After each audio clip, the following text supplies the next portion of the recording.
the Council of Governors. They have their elections on Thursday.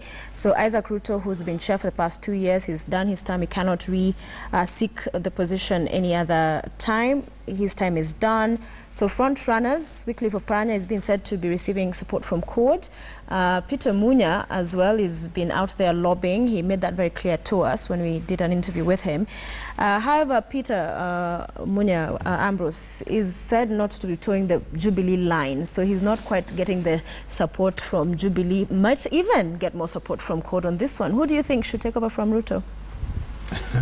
I have not addressed my mind to it, who should take over. But looking at the Council of Governors and the role of chairman and the leader, it needs somebody who's very stable-minded, not erratic in thinking, in action, in manner of doing things.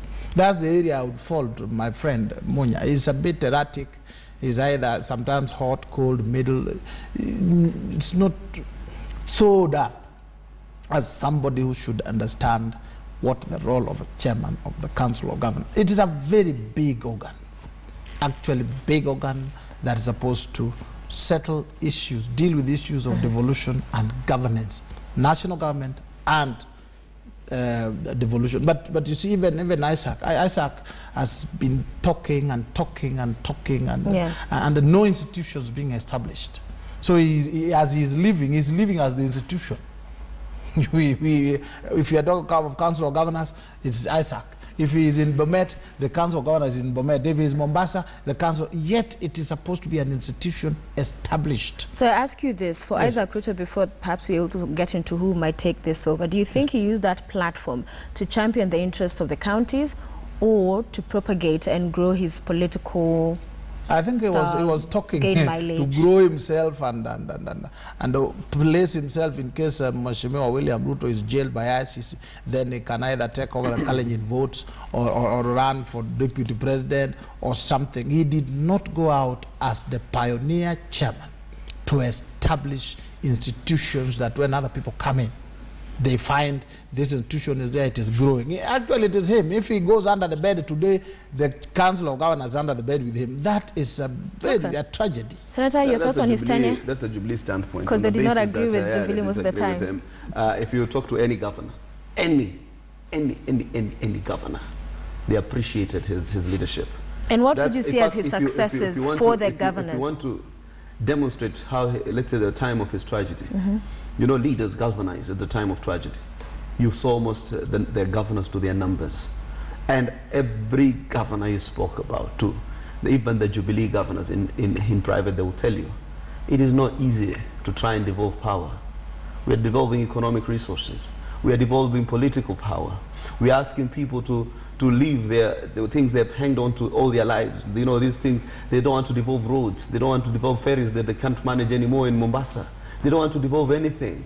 So that's what happens. They still have the appetite. Look at Cecily Mbarire, pretensions that in 2 years you could have solved the health problems. Everybody today tells you healthcare is better off because facilities, because governors are managing and they're able to at least you know, open up a few dispensaries here and there and put in some development funding. Then today you hear some of the most admirable legislators, Siopan and Sicily, pretending as if in 2 years they wanted a miracle, you know, yet the same miracle. So what are the successes with that line under his leadership? In his leadership, first and foremost, he has continued to increase the allocation through very tough negotiation in IBEC.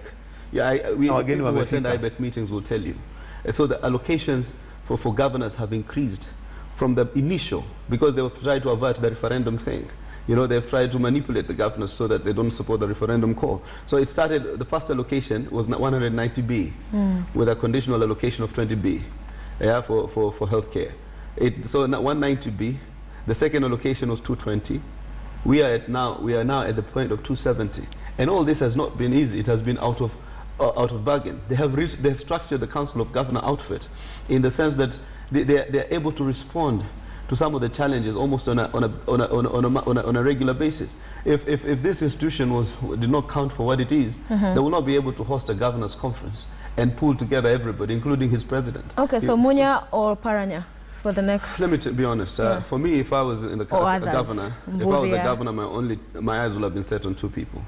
I'll be very honest, but a bias on the basis that I know Munya personally.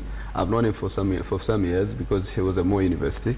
And I find he has the audacity to challenge authority, because sometimes you have to challenge authority and to be able to devolve.